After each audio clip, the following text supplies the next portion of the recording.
पितामह, पांडवों की सेना वज्रव्यूह का रूप धारण करके आगे बढ़ रही है।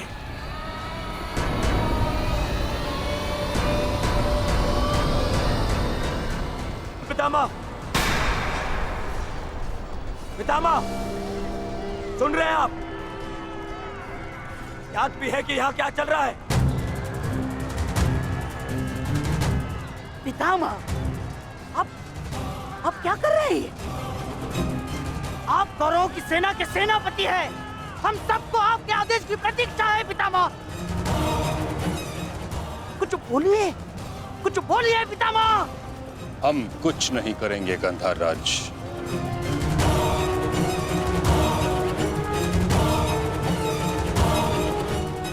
दुर्योधन,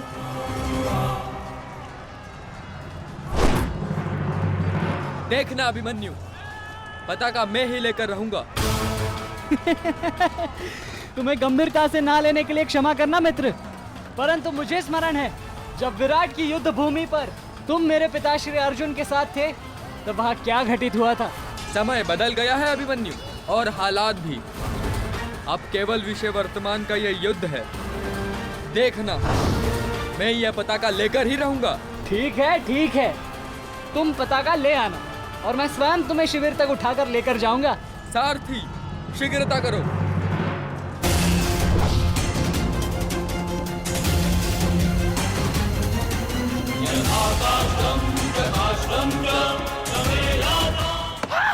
सारथी, रथ को आगे बढ़ाओ, चलो।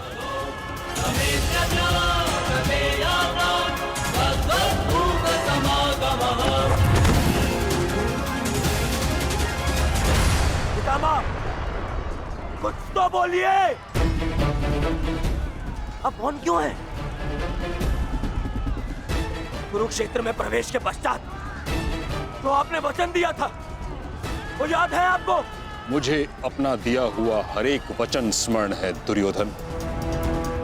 तुम्हें मुझे स्मरण कराने की कोई आवश्यकता नहीं। सारथी, वज्र की ओर चलो।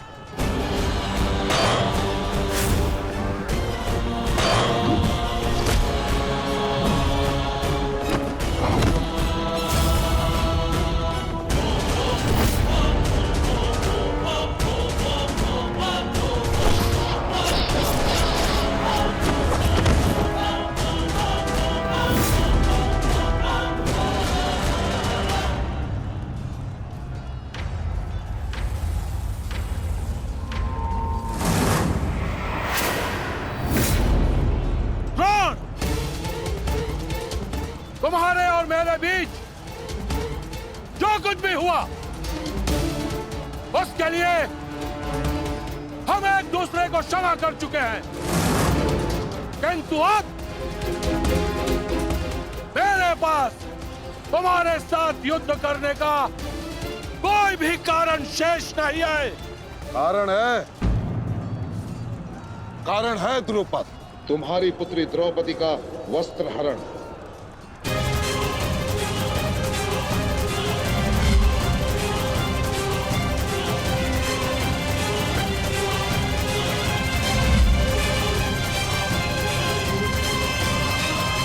मामाश्री, तुम्हारा अंत करने की प्रतिज्ञा ली थी मैंने, और उस प्रतिज्ञा को पूर्ण करने का समय आ गया है। सावधान!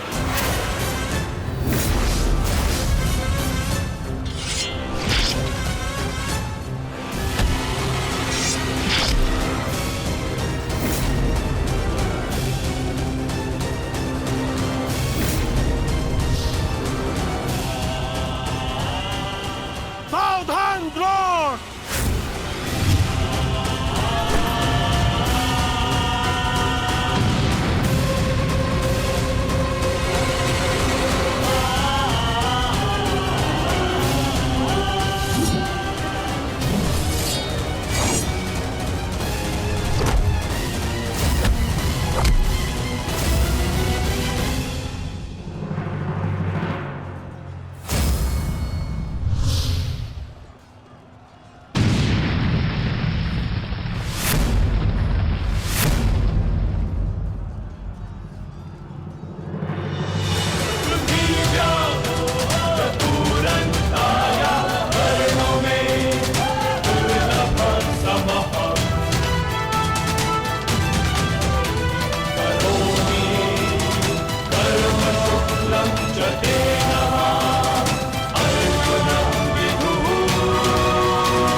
गुरुदेव,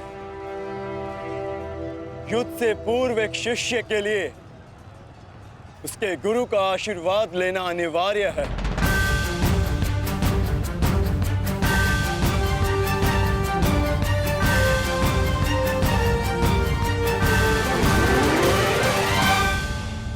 मेरा आशीर्वाद सदैव तुम्हारे साथ है अर्जुन।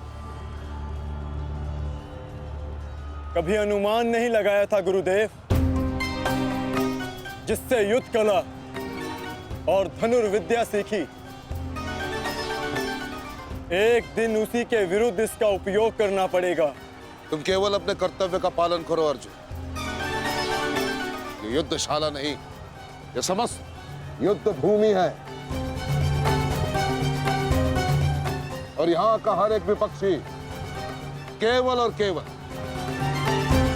तुम्हारा शत्रु है अर्जुन। सावधान अर्जुन।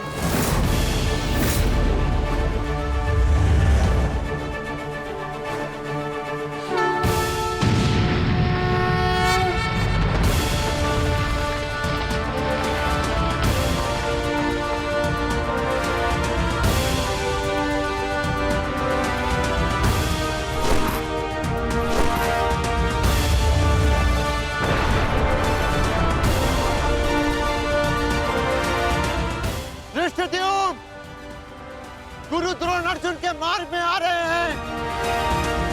वज्र के आगे बढ़ने के लिए अर्जुन के मार्ग की बाधा हटानी होगी। जाओ, जाके अर्जुन की सहायता करो, जल्दी।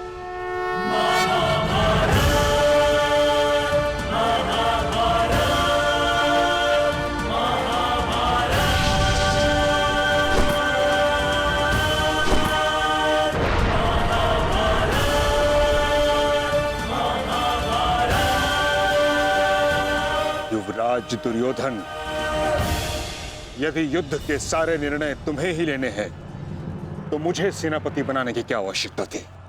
ऐसा मैं इसलिए कर रहा हूं पितामह, क्योंकि आप कौरवों के प्रति अपना कर्तव्य निभा नहीं पा रहे हैं।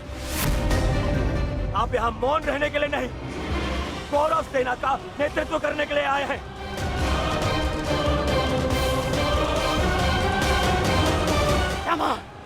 पांडव सेना हम पर हावी हो रही है और पांडव सेना पर आक्रमण करने के लिए आप हमें रणनीति क्यों नहीं बता रहे हैं? बताइए। स्मरण है ना पितामह आपको, यदि दुर्योधन के रथ की पताका अर्जुन के हाथ में लग गई तो हम ये युद्ध हार जाएंगे महामहिम, हार जाएंगे। कुछ कीजिए।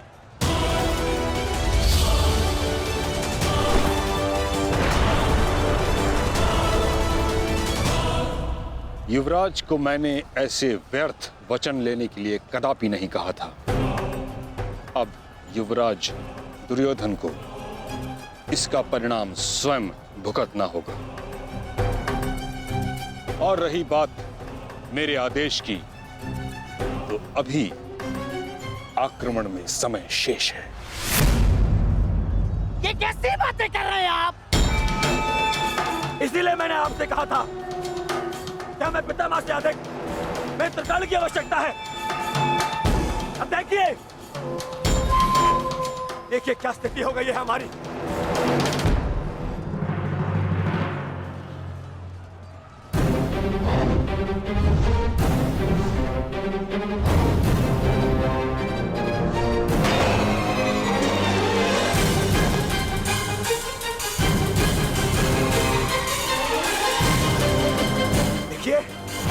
देखिए कैसे मौन खड़े, ऐसे चलता रहा, ये तो हम शीघ्र ही हार जाएंगे।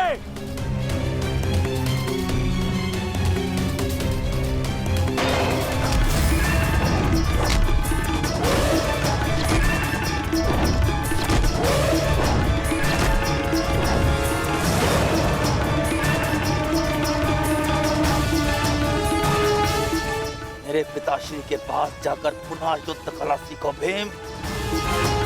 स्मरण हो रहा है कि प्रतिशोध की आग में तुम युद्ध कला भूल रहे हो।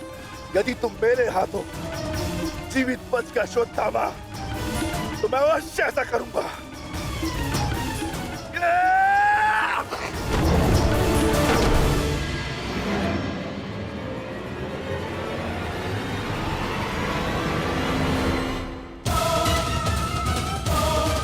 गुरु द्रोण को यहाँ से मैं संभालता हूँ अर्जुन, तुम आगे बढ़ो।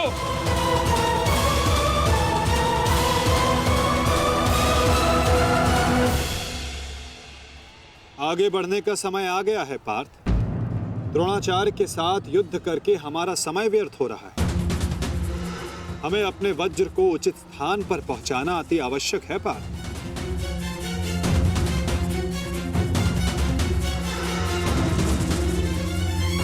कैसी आज्ञा माधव। चलिए आगे बढ़िए।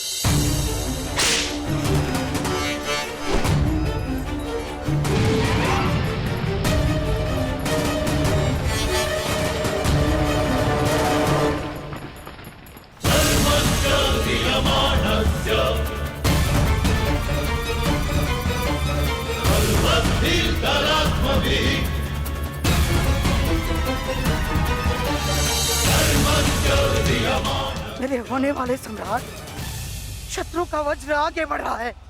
यदि हमने कुछ नहीं किया तो हमारे लिए समस्या उत्पन्न हो सकती है।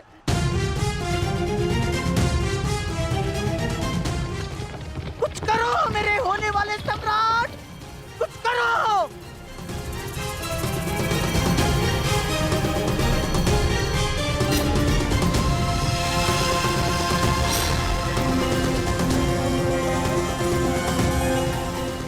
काश भी मेरा मित्र मेरे साथ होता। मुझे तुम्हारी आवश्यकता है मित्र, आवश्यकता है तुम्हारी।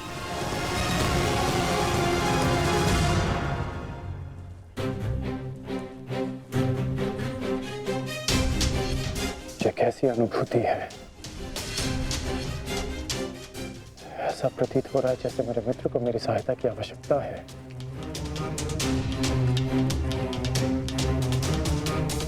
मुझे क्षमा कर दो मित्र, जब तुम्हें मेरी सबसे अधिक आवश्यकता है तभी मैं तुम्हारे साथ नहीं हूं।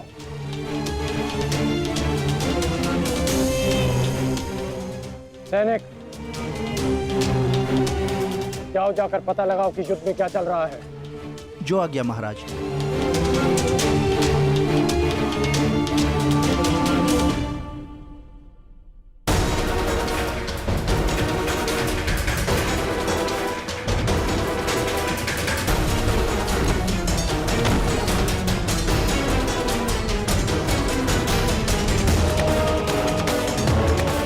शत्रु बहुत निकट आ रहा है, बहुत निकट आ रहा है शत्रु।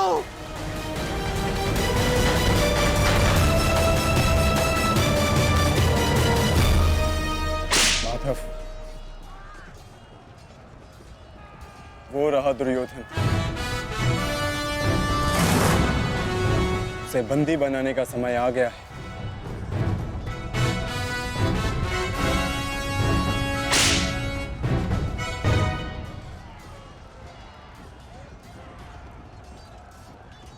शत्रु निकट आ गए हैं दुर्योधन, आ गए शत्रु निकट। अब आक्रमण का समय आ गया है।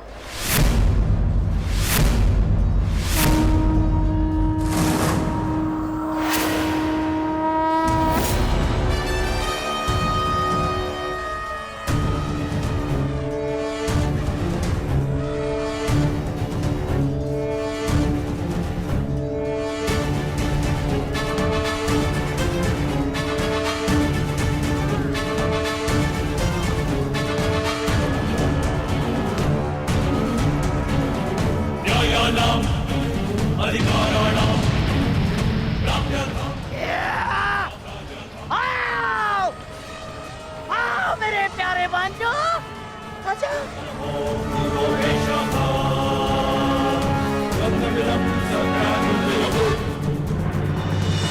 महामहिम भीष्म ने सर्वतोभद्र व्यूह की रचना की है महाराज। वो वज्र व्यूह को ध्वस्त करने का प्रयत्न कर रहे हैं। उस ओर से सेना का नेतृत्व कौन कर रहा है संजय? शत्रु को ध्वस्त करने का प्रयास कर रहे हैं। इस सेना की टुकड़ी का नेतृत्व कौन कर रहा है? कौन?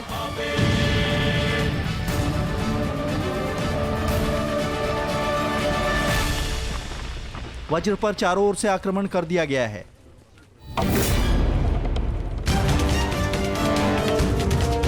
पितामह की सबसे प्रभावशाली तकनीक। और जो व्यूह का नेतृत्व कर रहे हैं वो हैं, मैं जानता हूं।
जैसा पिता वैसा पुत्र। अद्भुत वृषसेन।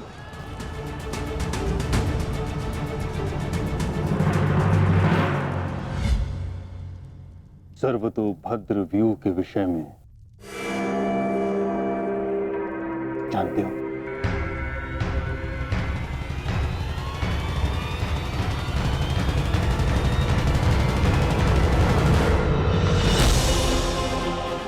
जी महामहिम, पिताश्री ने आपकी इस रणनीति के विषय में अवगत कराया था। इस व्यूह के अनुसार शत्रुओं के अधिकतर व्यूह को तोड़ा जा सकता है। और क्या जानते हो? इस रणनीति के अनुसार एक ही समय में चारों ओर से शत्रु व्यूह पर आक्रमण किया जाता है और सेना को छिन्न भिन्न करते हुए मध्य तक पहुंचा जाता है ताकि शत्रुओं को कहीं से कोई सहायता न मिल सके। परंतु सेना का नेतृत्व केवल एक कुशल योद्धा के हाथों में होना चाहिए। और वो योद्धा ऐसा हो शत्रु जिसका अनुमान भी न लगा सके। उसकी युद्ध शैली कभी पहले देखी न गई हो।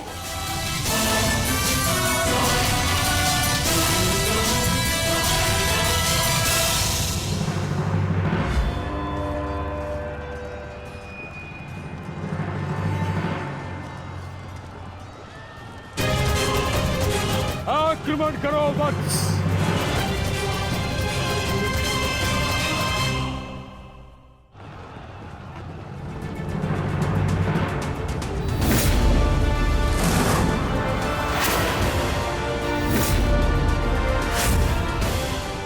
सत्य कहा दुर्योधन, सत्य कहा तुमने। जैसा पिता वैसा पुत्र वृषसेन।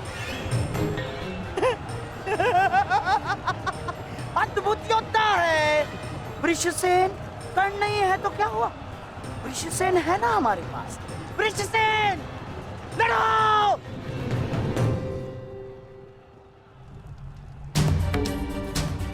युद्ध भूमि में अब क्या हो रहा है संजय? महामहिम भीष्म के आदेश के अनुसार अंगराज कर्ण के पुत्र वृषसेन सर्वतोभद्र व्यूह का नेतृत्व कर रहे हैं महाराज। वज्र व्यूह पर चारों ओर से आक्रमण करके कौरव सेना पांडव सेना पर हावी हो रही है महाराज।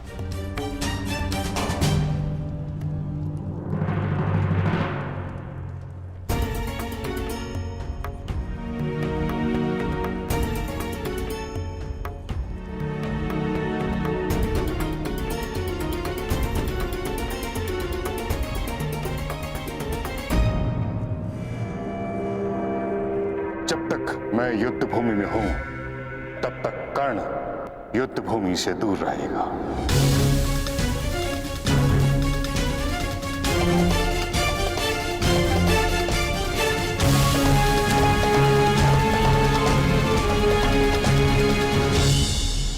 विश्वसेन के अप्रत्याशित आक्रमण से हमारी सेना को भारी क्षति पहुंची है वासुदेव।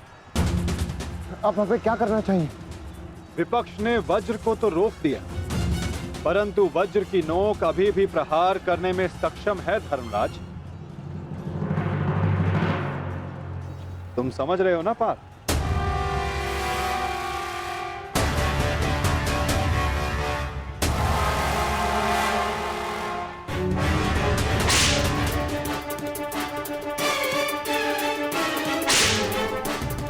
ये क्या कर रहा है?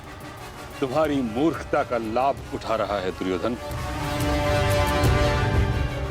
अर्जुन वज्रव्यूह को त्याग आगे बढ़ रहा है।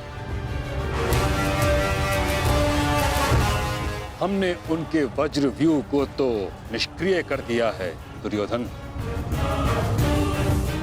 परंतु अर्जुन ये जानता है कि तुम्हारे रथ पर लगी पताका यदि उसके हाथ लगी तो यह युद्ध समाप्त हो जाएगा। इसलिए उसका लक्ष्य केवल तुम हो। वो सब छोड़िए पितामह, अर्जुन को रोकने का उपाय सोचिए। इसका उपाय है मेरे पास। पार्थ, वो देखो, गंगा पुत्र तुम्हारी ओर तुम्हें रोकने आ रहे हैं। उनसे द्वंद्व करके हमारा समय व्यर्थ होगा और सूर्यास्त्र होने में बस कुछ ही समय शेष है पार्थ।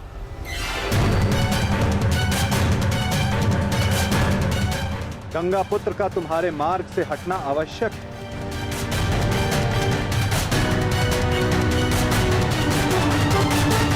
संकेत भेजो पार्थ कि कोई और इन्हें रोकने आ सके। शीघ्रता करो। परंतु पितामह से द्वंद्व करेगा कौन? जब योद्धा समक्ष प्रस्तुत होगा तब आपको ज्ञात हो जाएगा धर्मराज।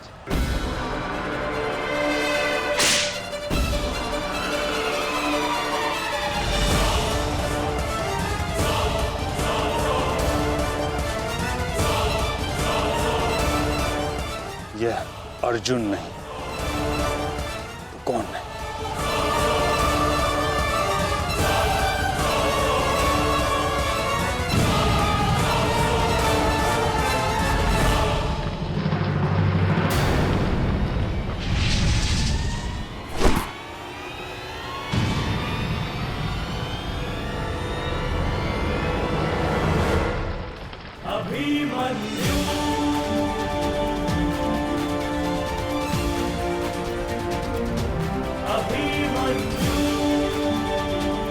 अभिमन्यु?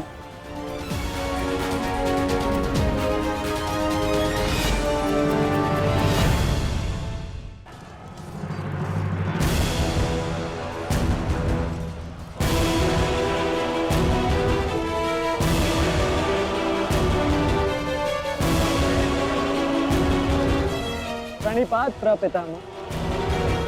कल्याण हो पुत्र।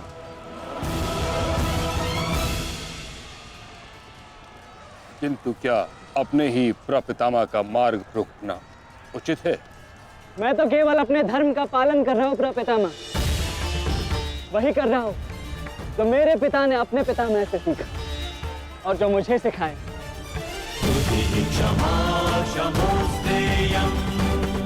उचित कहा पुत्र। यह युद्ध ही ऐसा है, यह भूमि ही ऐसी है। यहाँ द्वंद्व के पालन हेतु अपनों के साथ ही द्वंद्व करना पड़ रहा है।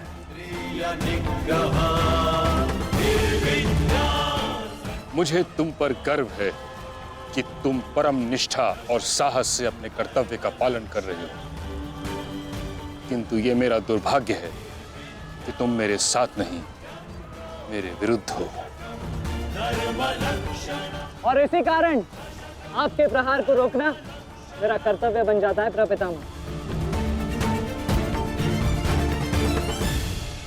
पुत्री उत्तरा, मैं तुम्हें वचन देता हूं कि जब तक रणभूमि में ये गंगा पुत्र खड़ा रहेगा तब तक तुम्हारा सौभाग्य और तुम्हारा सुहाग दोनों पर कोई आंच नहीं आएगी।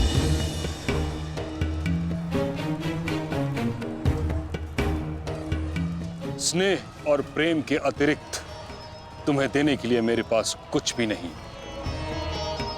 और इसके चलते मैंने तुम्हारी अर्धांगिनी उत्तरा को वचन दिया था कि जब तक मैं युद्ध भूमि में हूं तुम्हारे प्राण को संकट में नहीं आने दूंगा।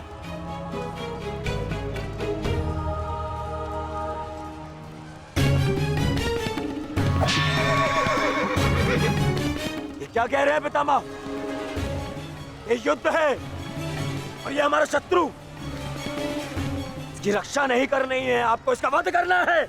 मुझे भली भांति स्मरण है दुर्योधन कि मुझे क्या करना है और क्या नहीं। तुम्हारी ओर से युद्ध करना मेरा कर्तव्य है, परंतु किसका वध करना है और किसका नहीं, यह मेरा निजी अधिकार है। पितामह, यदि आप इसी प्रकार पांडवों के मोह और वचनों से बंधे रहेंगे तो हम ये युद्ध हार जाएंगे पितामह। और यदि ऐसा हुआ तो उसके दोषी केवल आप और आपके ये वचन होंगे। मेरे सामने से चले जाओ पुत्र।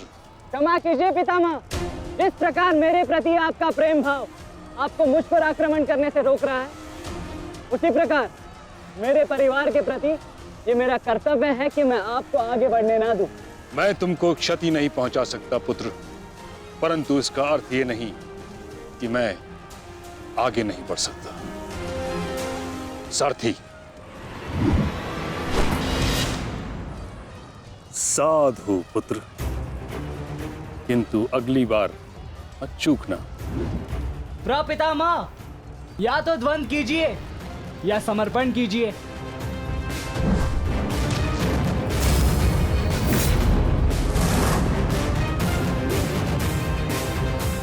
बस करो पुत्र,